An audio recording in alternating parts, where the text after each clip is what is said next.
한국의 대미 경제 의존도가 트럼프 1기 행정부 당시보다 크게 높아진 가운데 트럼프 대통령의 관세 폭탄이 한국의 주력 수출품을 정조준하고 있다. 반도체, 자동차, 철강, 알루미늄, 의약품 등 미국이 추가 관세를 부과하기로 한 품목들은 지난해 한국의 대미 수출액의 절반에 육박했다. 이에 따라 미국발 관세 부담이 한국 경제 전반으로 확산될 가능성이 커지고 있다. 12일 한국무역협회에 따르면 트럼프 대통령이 관세 인상 방침을 발표한 5개 품목 반도체, 자동차, 철강, 알루미늄, 의약품의 지난해 대미 수출액은 522억 9,164만 달러로 집계됐다. 같은 해 한국의 전체 대미 수출액이 1,277억 8,647만 달러였음을 감안하면 5개 품목이 전체 수출의 40.9%를 차지한 셈이다. 특히 미국이 추가 관세 부과를 결정하거나 검토 중인 품목들은 모두 한국의 핵심 산업과 직결된다. 자동차의 경우 지난해 한국산 차량의 49%가 미국으로 수출됐으며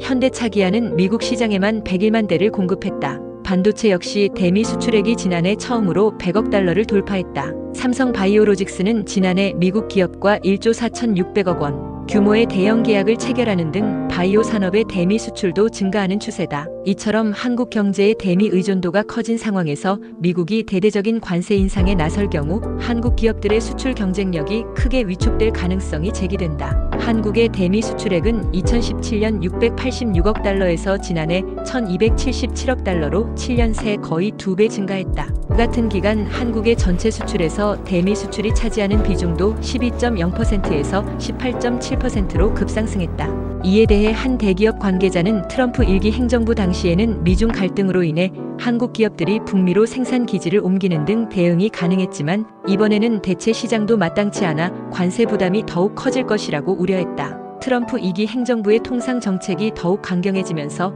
한국 기업들의 대미 대응 전략도 제한받고 있다. 트럼프 대통령은 1기 때에도 미국 내 생산을 강조했으나 멕시코, 캐나다 등 인접국에 생산 기지를 세우는 니어쇼어링 전략을 허용하는 분위기였다. 한국 기업들도 이에 맞춰 지난 8년 동안 북미 지역 생산 기지를 확장해왔다. 하지만 트럼프 2기 행정부는 미국 내 생산을 강하게 압박하고 있다. 트럼프 대통령은 취임 12일 만인 지난 1일 현지 시간 캐나다 멕시코산 제품에 25%의 추가 관세를 부과하겠다는 행정명령에 서명했다. 이에 따라 멕시코에 생산 거점을 둔 한국 기업들에도 부담이 커질 전망이다. 현재 삼성전자, 기아, LG전자 등 500여 개의 한국 기업이 멕시코에서 사업을 운영 중이다. 멕시코 현지의 한 한국 기업 관계자는 인건비가 미국보다 8에서 10배 저렴한 멕시코에서 공장을 운영하는 것이 유리했지만 트럼프 2기 행정부의 정책으로 인해 미국 내 공장 설립이 강제될 가능성이 크다며 사업성 검토가 필요한 상황이라고 말했다. 트럼프 대통령이 이번에는 반도체와 바이오 산업까지 관세 전쟁에 포함시키면서 한국의 핵심 산업이 직격탄을 맞을 가능성이 커지고 있다.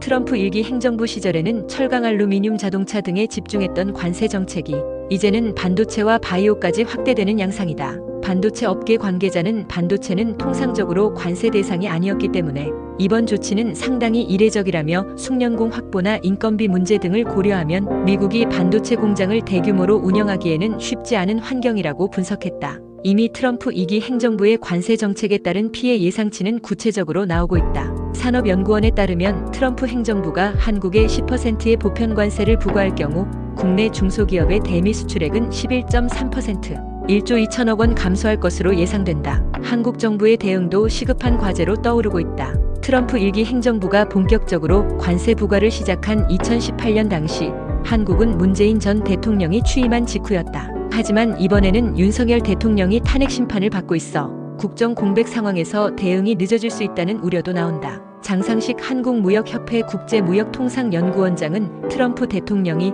2기 출범과 동시에 본격적인 관세 부과에 나서고 있는 만큼 한국 정부와 기업들의 대응도 더 신속하고 전략적으로 이루어져야 한다고 강조했다.